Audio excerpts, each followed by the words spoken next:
it's that science chick, and today we're going to be inflating a balloon with baking soda and vinegar. You'll need a bottle, a funnel, a balloon, measuring cups, baking soda and vinegar. And I have my goggles because safety first. First, let's have a science break. I'm sure most of you have put baking soda and vinegar together. What happened? It exploded, didn't it? Well, if we put the balloon over the nozzle, it won't explode because it's all concealed and the pressure will rise. And when the pressure rises, it'll push into the balloon, thus inflating the balloon. Well, let's start. First, we're going to need to attach the funnel to the balloon.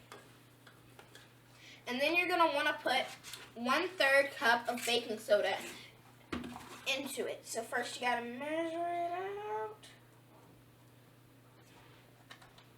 Looks like a snowy mountain.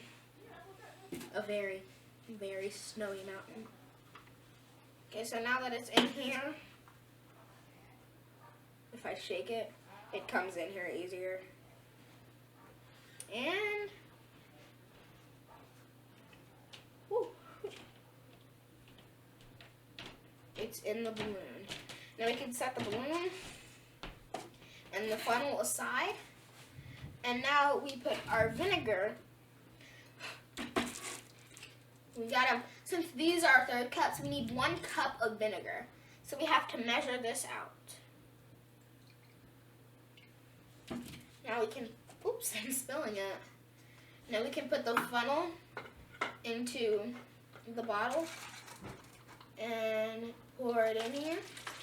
That's 1.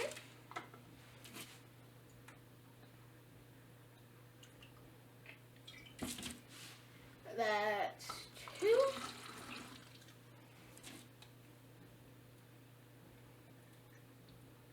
And that's a mess. 3.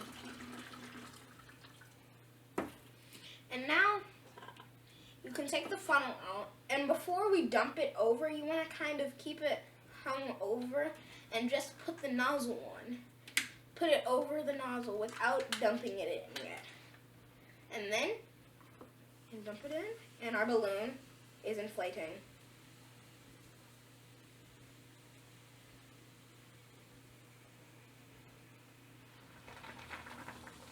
And now, because it's coming into the balloon now, and it's dialing down. That's all for today. Bye for now.